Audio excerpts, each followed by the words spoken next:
क्या आप जानते हैं ब्रह्मांड में मौजूद हर शब्द में एक अद्भुत ऊर्जा होती है और जब ये शब्द भगवान के नाम से जुड़ते हैं तो वे केवल ध्वनि नहीं रहते बल्कि एक अदृश्य शक्ति बन जाते हैं। हमारे शास्त्रों में वर्णित मंत्र इसी शक्ति के वाहक हैं। आज हम बात करेंगे भगवान श्री कृष्ण के 3 मंत्रों की। ये मंत्र प्राचीन ग्रंथों में वर्णित हैं। इनसे उत्पन्न ध्वनि तरंगों का प्रभाव न केवल हमारे मन पर बल्कि हमारे आसपास के वातावरण पर भी पड़ता है। तो आइए इन मंत्रों के रहस्य, उनकी महिमा और इनसे जीवन पर पड़ने वाले प्रभाव को समझते हैं। कृष्णाय वासुदेवाय हरया परमात्मनि प्रणतः क्लेश नाशाय गोविंदाय नमो नमः। हे कृष्ण, हे वासुदेव के पुत्र, आप हरि परमात्मा हैं। शरणागत के कलेशों को हरने वाले हे गोविंद, आपको मैं बारंबार प्रणाम करता हूँ। संत मत के अनुसार ये मंत्र भगवान श्री कृष्ण के लिए एक करुण पुकार का माध्यम है। इसे जपते समय भगवान श्री कृष्ण के चरणों का ध्यान करना और अपनी चिंताओं को उनके चरणों में समर्पित करना आवश्यक है। महाभारत और भागवत पुराण में इसका उल्लेख मिलता है। जब जरासंध ने कई राजाओं को बंदी बना लिया तो उन सभी राजाओं ने इस मंत्र का सामूहिक जाप किया। शरणागत भाव से किए गए इस जाप की पुकार इतनी गहरी थी कि भगवान श्री कृष्ण ने उनकी रक्षा का संकल्प लिया और भीम तथा अर्जुन के साथ मिलकर जरासंध का अंत कर उन्हें मुक्त किया।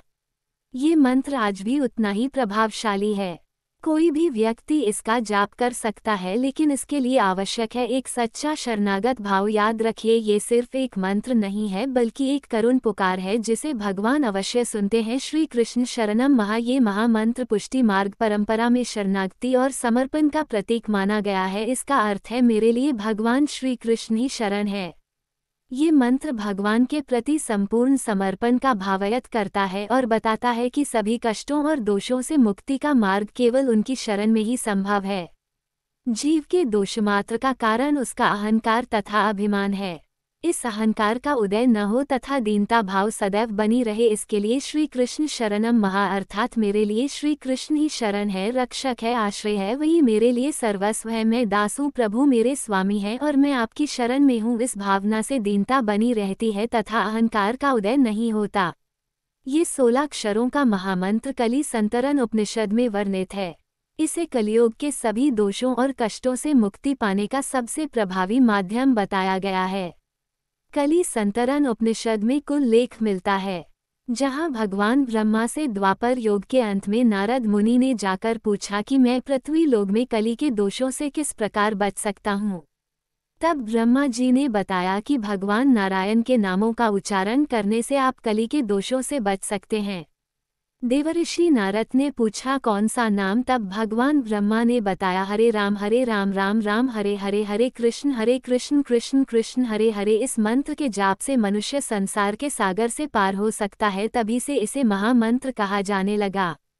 इस्कॉन ने इस महामंत्र को विश्व भर में प्रचारित किया। ये केवल एक प्रार्थना नहीं है बल्कि आत्मा की शुद्धि और भगवान के प्रति गहरे समर्पण का साधन है। इस मंत्र का जाप शांत वातावरण में तुलसी माला के साथ किया जाता है।